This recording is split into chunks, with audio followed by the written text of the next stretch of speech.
Assalamualaikum warahmatullahi wabarakatuh. Perkenalkan, nama saya Alifani Srina dengan NIM 105651104722, kelas IK 1B, Program Studi Ilmu Komunikasi, Fakultas Ilmu Sosial dan Ilmu Politik, Universitas Muhammadiyah Makassar. Di sini saya diberi tugas oleh dosen pengampu, yaitu Bapak Dr. Wahid MPD, mengenai sebuah opini. Di sini saya akan menjelaskan tentang kebiasaan tidur yang tidak bisa dikendalikan. Sering kita jumpai orang-orang di sekitar kita, baik itu keluarga, teman, maupun saudara, yang sering mengeluh akibat pusing dan sakit kepala. Itu dikarenakan tidur mereka yang tidak cukup, sehingga membuat tubuh mereka cepat lelah. Selain itu, kurang tidur juga mengakibatkan kita gampang stres, wajah tampak kusam dan terlihat lebih tua, insomnia, dan bahkan seseorang bisa saja berhalusinasi apabila tidak tidur selama kurang lebih 3 hari secara berturut-turut. Maka dari itu, dibutuhkannya tidur sekitar 5-8 jam setiap hari, karena tidur berguna untuk kesehatan tubuh. Banyak orang, termasuk anak muda zaman sekarang, menganggap begadang sudah menjadi gaya hidup mereka dan seakan 24 jam tidaklah cukup buat mereka untuk melakukan banyak aktivitas. Padahal mungkin saja para anak muda rela begadang hanya demi sebuah game. Dan mungkin ada sebagian yang rela begadang hanya demi mengerjakan tugas. Bukan hanya itu, ada juga yang rela begadang demi menyelesaikan film yang mereka nonton, seperti drama Korea. Ada banyak alasan seseorang seringkali tidur larut malam, seperti orang tua yang rela begadang demi mengerjakan pekerjaannya, seorang mahasiswa dan murid yang mengerjakan tugas yang diberikan sehingga mengharuskan mereka tidur larut malam, dan juga ada anak-anak yang sudah terbiasa tidur larut malam akibat dari gadget dan handphone. Orang tua, remaja, dan anak-anak tanpa sadar telah menyiksa diri mereka sendiri dan tidak memperdulikan kesehatannya.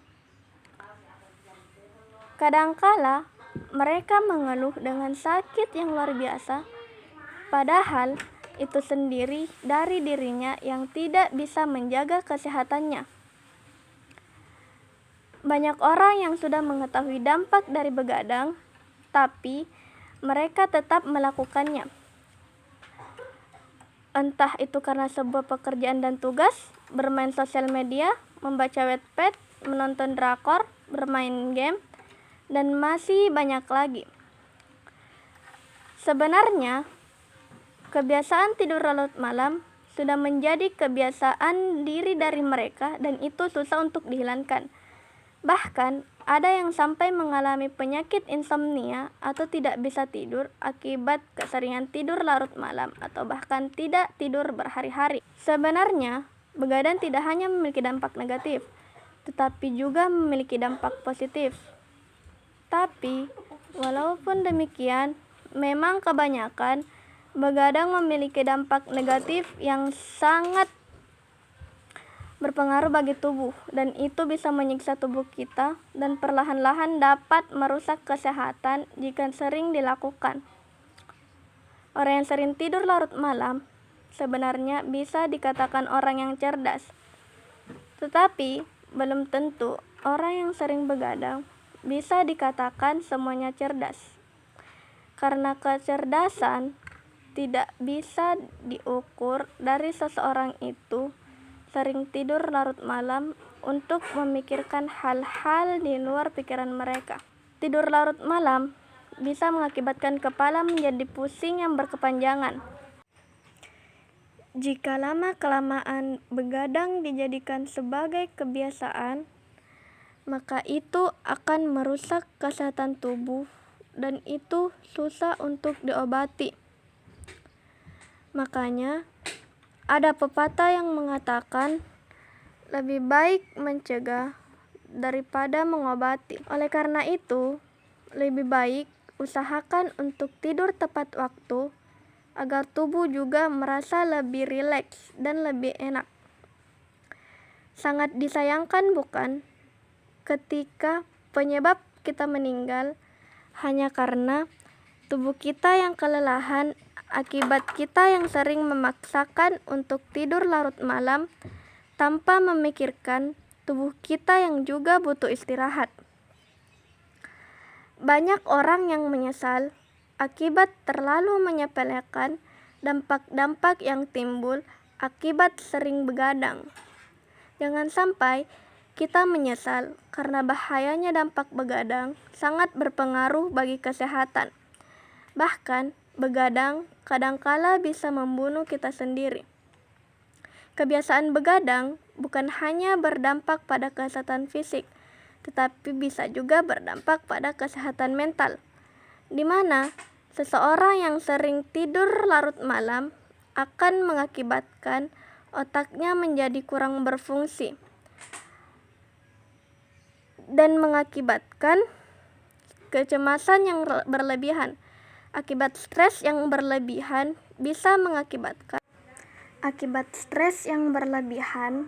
bisa mengakibatkan otak manusia tidak berfungsi dengan baik.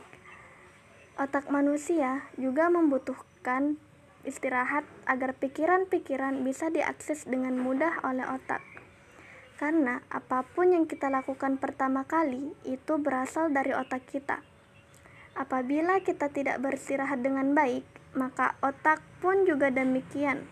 Dan itu bisa membuat otak kita perlahan-lahan bisa rusak.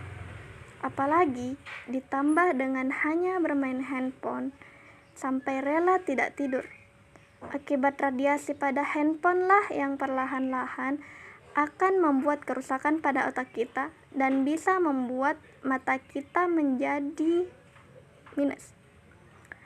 Kelelahan yang diakibatkan karena kurangnya tidur bisa menjadikan seseorang mudah mengantuk dan tidak bisa mengendalikan tidurnya. Seperti seorang siswa yang tidur larut malam dan besoknya dia sekolah, maka di sekolah pasti dia akan mengantuk dan tanpa memikirkan gurunya yang menjelaskan, dia akan tertidur akibat kelelahan. Dan ini adalah salah satu kebiasaan buruk yang harus kita ubah. Kita seringkali menjumpai siswa atau bahkan mahasiswa yang rela tidur di dalam kelas akibat ngantuk yang tidak bisa dia tahan. Dan itu merupakan sikap yang tidak menghormati seorang guru. Dan tidak jarang siswa-siswa diberi hukuman oleh gurunya akibat tidur dalam kelas dan tidak memperhatikan apa yang gurunya jelaskan.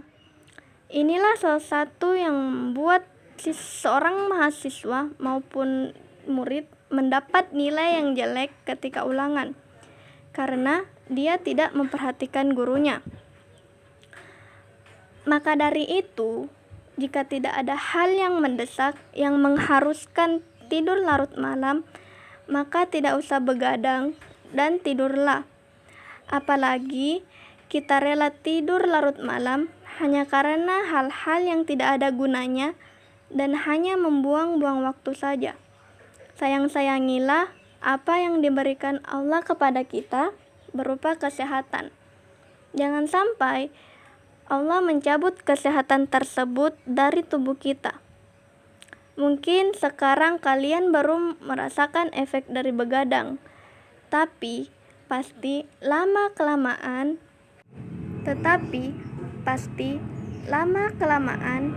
kalian akan merasakannya. Entah itu sekarang ataupun di masa yang akan mendatang. Dan untuk orang-orang yang sudah mengalami penyakit insomnia atau susah tidur, maka tidak perlu khawatir. Cukup mengonsumsi buah-buahan atau makanan yang banyak mengandung vitamin B, vitamin D, kalsium, magnesium, melatonin, dan zat besi seperti telur, ikan tuna, sayur-sayuran, roti, dan masih banyak lagi. Atau seseorang yang mengalami penyakit insomnia bisa mendengarkan meditasi pengantar tidur agar tidur menjadi lebih nyenyak. Baiklah, terima kasih atas perhatiannya. Sebagai salam penutup, saya akan memberikan sebuah pantun.